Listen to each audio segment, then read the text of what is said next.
Well, here we are, everyone, the Amazon Kindle Scribe 2.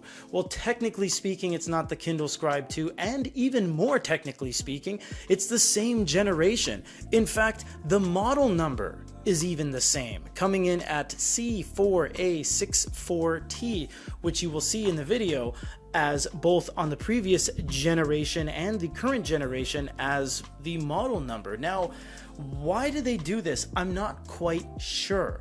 They don't add numbers to their devices like Onyx. They don't add S classes to their devices like other manufacturers. They just seem to have these kind of incremental upgrades, and they just call it new. So the jump from 2022 to 2024 is the new Kindle Scribe. And you might be wondering, is it any different? Because the pen's the same and the body's the same. The pen is actually not the same, and the body is not the same. And I got the answers right here. Alright, so if you guys check this little comparison here, okay, well, to be honest, I wrote this on some packaging when I had a brainwave of the differences between the two units, so this is pretty illegible. Let's throw it on the screen, but follow along, shall you? So the Kindle Scribe 1 is on the left and the Kindle Scribe 2 is on the right. The Kindle Scribe 1 came with a basic pen or premium pen, but this one only comes with a premium pen, but the premium pen is different. But we'll get into that when we get into the review portion. The Kindle Scribe 1 goes from $339 to $389, whereas the 2 starts at $399 and goes up to $450. These are USD figures as well.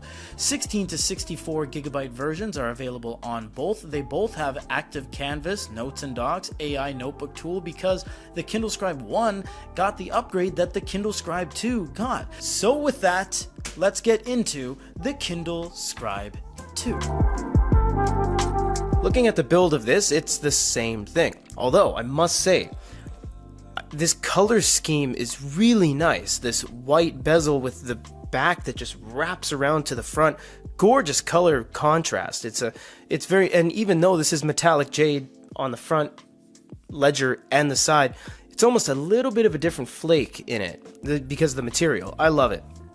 Got no complaints to that.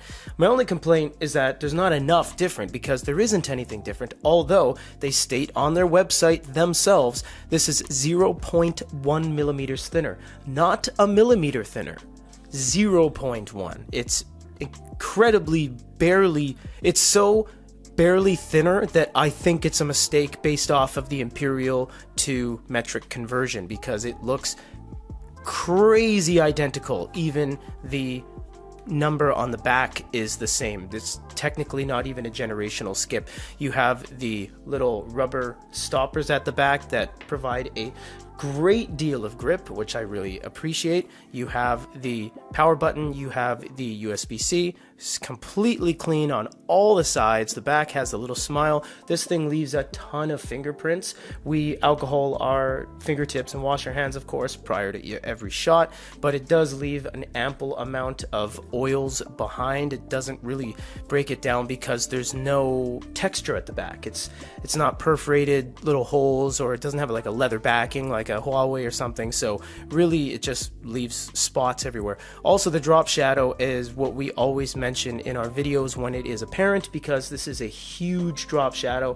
We will show you some close-ups, no problem. It's very far away from where you can feel. It just feels like the experience is just worlds beneath the surface, literally, because it doesn't look like you can ever really reach it, and that comes out of circumstance because of all the different layers, but it bears mentioning.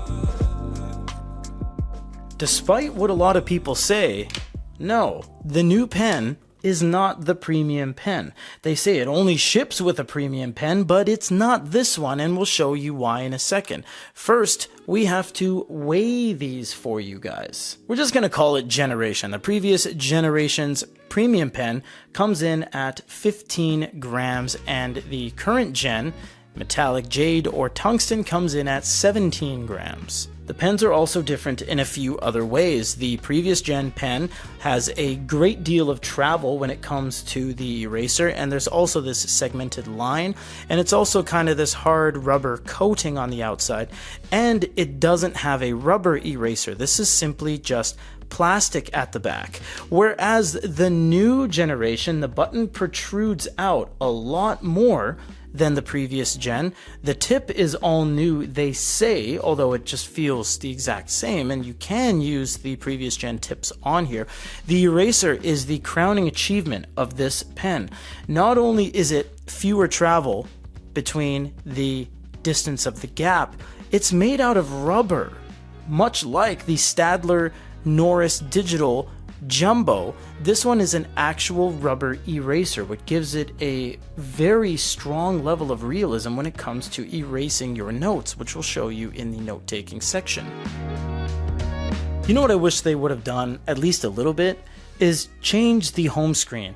It's just the same thing. In fact, at the home screen, very little is yours. For example, search in Kindle is the store. The store icon is the store. All these recommended things is the store. So really the only thing that are yours are these small carousel 4.5 images. That's all that belongs to you. The rest is all Amazon. You can scroll and scroll and scroll, and it's all originals, and sign up for this and try unlimited reading and sign up for Prime, and there's just so many kind of services they're throwing at you, and that's understandable because I mean that's how they make money, by getting you to subscribe to things. So you have everything at the top here. You also have a top drop down, which is airplane mode, Bluetooth, which only works for audio, in the capabilities of which you can listen to it, nothing to do with music. So they will allow you to do TTS, they'll allow you to do voice guidance and audiobooks, of course, but you can't listen to any music or anything like that, so that's unfortunate. You have synchronized, you have all settings, and you have dark mode, which is kind of nice. It's good to flip the things right there. You do have warm lighting as well, so you have dark and warm, and you can turn that up and kind of mix the two, and you can do auto brightness as well. You can also schedule your brightness by clicking the little scheduler here, and you can do warmth schedule with a click of a button. Now to go over to the settings menu, which is all settings right here. You'll have your account, Amazon household, parental control, deregister device, etc. All that stuff that you've seen time and time again. You have Wi-Fi, Bluetooth, airplane mode. You have device options. This is where a lot of your power saver stuff, your sleep timer, your languages and dictionaries, your software update, and the device info telling you what update level you're on, your serial number, your device name, space available, etc. And actually, you know what? That's a good opportunity to check this. You have 53 out of 54 out of 64 gigabytes. So out of 64 uses about 10 gigabytes for the operating system, which isn't bad. We've seen some 128 gig devices allocate nearly 35% of their device storage to operating systems. So all things considered, not terrible. You have pen settings, shortcut button. This is really nice. What do you want the shortcut button to do? Highlighter pen, fountain pen, marker, etc. So there's a lot of things you can do with the secondary button. Unfortunately, there is no tertiary button, there's no third button, and the eraser is just an eraser, but we'll get to that when we get to the pen itself. Screen and brightness has your layout, your size, your appearance. Accessibility is going to give you your voice screen reader, so if you need it to guide you along, if you're hard of sight, you're able to turn that on. And then you have your library tab, your books options, and then help and legal and compliance. At any point you can click right here and then do device info restart or reset to factory defaults. We'll get into the note taking and taking notes on an ebook in a minute, but let's just appreciate this as this is the largest Kindle ever made. It beats out the Kindle Oasis and the new Paperwhite at 7. It beats out the old DX at 9.7. This is 10.2. So aside from the Fire line of tablets, which are no longer Kindle Fires, they're just Fires, this is the largest Amazon product basically ever conceived. So as an e-reader, how does it fare? Well, it's pretty good, honestly, because it just feels like a big Kindle. They have the little note-taking thing every once in a while. You can tap it to expand the palette and everything like that, but they're not really trying to shove it down your throat. It is very much still an ebook reader. But one thing we have told you guys time and time again is the crazy drop shadow they have because of the digitizer, the Wacom note-taking digitizer. So the fact is that this is actually much further away from you than it might look on some sunken screen devices like the Kindle Basic, the Kindle Matcha, etc. But when it comes down to it, it is a very good reading experience, because it is an ebook reader kind of first and foremost, really. So when you tap on things, you can do delete, you can do highlights, you can do notes, you can go here and go one step further and do translations, which is really nice, courtesy of the internet, of course. You can search in Wikipedia and you can share. You can also report content errors as well. Tapping the top right corner will bring things up, and if you do it properly, Peter, you can get yourself a bookmark right there. If you long press something individually, one single thing, you'll have a dictionary that pops up right there giving you all these informations, and if you swipe over to the right, you'll have Wikipedia and translation there. So it does matter how you get into the translation, if you bulk edit or if you single edit, etc.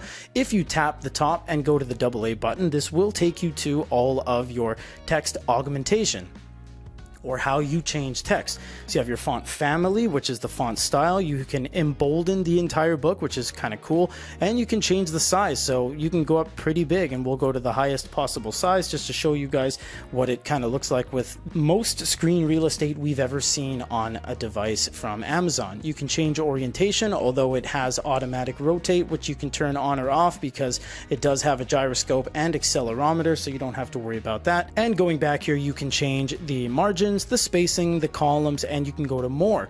More is going to give you reading progress, about this book, annotations menu, page turn animation, word wise. So there's a whole bunch of stuff here that really isn't any different than a Paperwhite. So really all this is just a larger screen for you to read books on. How does this fare as a manga reader? Well, you know, it does pretty well. Again, it's that screen real estate that gives you a ton of room, and you have multiple cells, and the text itself is actually more visible than ever. They do still have issues, as you can see, with pinch and zooming and loading, and this is an inherent issue with Amazon devices dating back as far as the Kindle Paperwhite 1, 2, and 3 with PDFs and manga, etc. But don't forget that Amazon was one of the only companies to truly embrace manga really early on with the manga model, which was a Japanese exclusive, which also gave you this. The quick page turn engine is only found on the manga model and subsequently moved over into their other units like this one. So really it does fare quite well as a manga reader. It looks great, it performs well, just has some small hiccups and little fine tuning it needs to do when it comes to overall stability, but overall it looks really nice. Goodreads is going to be your social media service on this, which it technically is, and it's a good way to add your friends and share books and tell them what you have read, what you're currently reading, what you want to read. And if you click on something, you can go ahead and rate it. You can see if there's any followers or friends or their community behind it, and giving their own little kind of spin and spurt on what these books mean to them.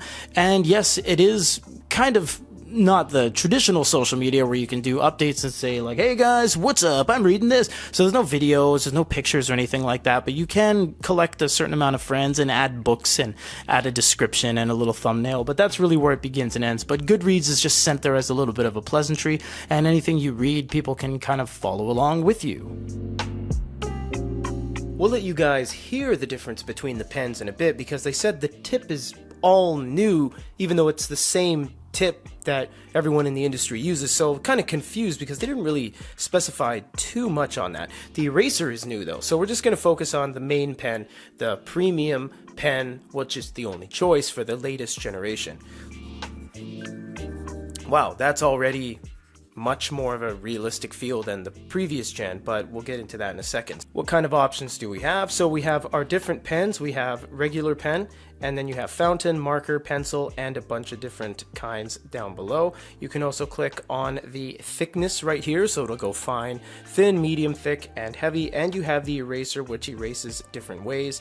You can do entire page, entire selection, and you can do the thicknesses of what you want your eraser to be. You have a lasso tool as well, and a touch tool, and down here you have moved to the right side. So when it comes to note taking on the Kindle Scribe, I mean, they just haven't improved it. You know what I mean? To the nth degree, they really haven't improved it yet. These guys are light years behind when it comes to the overall functionality palette. There's just not a whole lot you can do.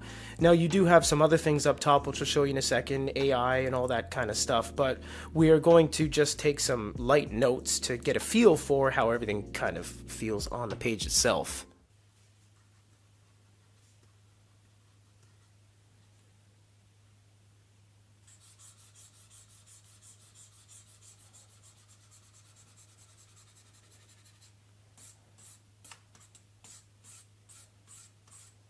I love the contrast, I love the resolution, I love the fact that you have this nice opaque highlighter thing going on. I mean, there's a lot positive about the pen to paper placement of everything when you actually put pen to paper.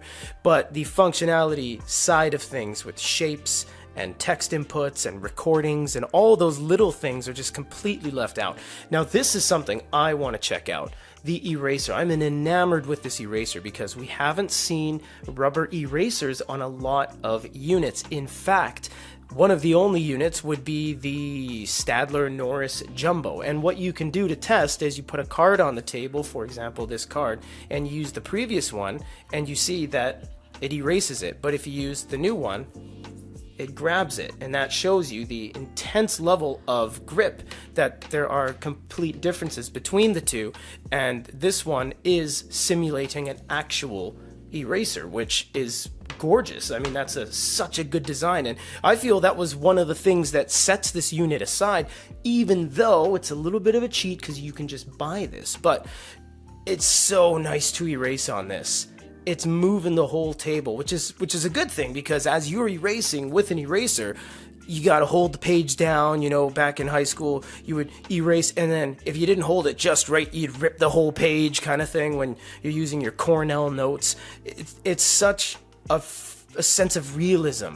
It's such a throwback to what an eraser should be. And outside for, again, the digital Jumbo Norris from Staedtler, Germany, there really hasn't been any that does it quite like this, and I love it. Granted, again, you could go to Amazon and buy this and use it on the Remarkable 2, the Onyx, the High Read, the Me Book, anything, because it's a generic Wacom protocol and it'll just work. But oh man, I'll tell you, very rewarding, very fun, really engaging, and it's a thrill to erase, honestly.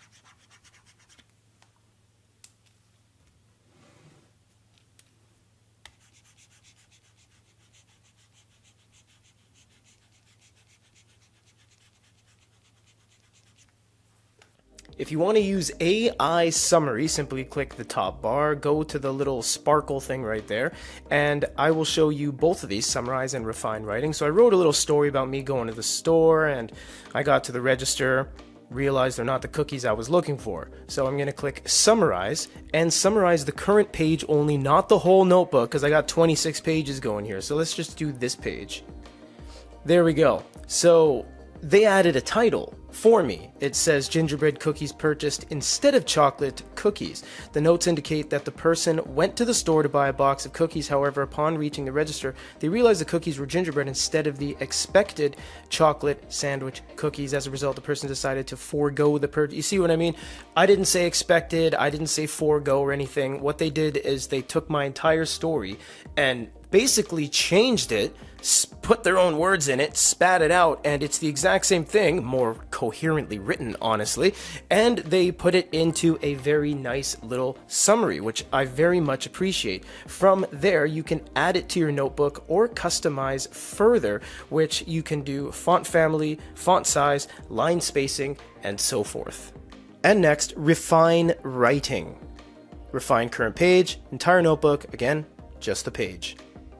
Now they've just basically done what every manufacturer does and converts your handwriting into text. And from there you get the same things as you do on the bottom as last time. You get customize and you get add to notebook. So you can grab this passage, add it to your notebook, customize it, expand on it, what have you. And this one actually takes the same kind of spacing as the way I wrote it down initially. So it's quite nice and quite accurate. It even kind of picked up on everything. I mean, the way I wrote things, if we go back even, is honestly not even that accurate, but it got it all. My gingerbread, the way I wrote it, was very mushy, my instead here is almost illegible. Everything's ill-spaced and disproportionate, and it did it quite nicely. So honestly, this one is one of the better units to recognize text when it comes to handwriting conversion. Here comes a part that really all you guys are just going to have to experiment with, because there's a lot. If you open a book, this isn't about the book, this is about note-taking in the book. You can turn pages, all that fun stuff. If you underline something, it becomes underlined. If you draw something on the book, it's going to push everything out of whack, and I'll show you what we mean. If I start something right here and do a little circle, it's going to say yes or no, but you're not done yet. You can continue drawing, and then when you're finished, you say okay. Now, it pushed everything away. It changed the entire core layout of the book. Once you tap it, you can actually extend the range. You can make it taller and move everything even further, or you can long press and delete it, and then that will push everything right back. I think that's kind of cool because it allows you to create this range in which you're allowed to take some notes. So I can go like that, and then I have free range to do anything I want within that space. You know what this is exactly like? The ellipsa from Kobo. They did this kind of block system many years ago. Honestly, this is a really cool feature. I like the fact that it almost allows you to change things up. And again, you're not ruining anything. You don't have to keep these. You don't have to abide by these notes you made and be like, oh man, what am I going to do? You're not getting carried away. So it's all good in that regard.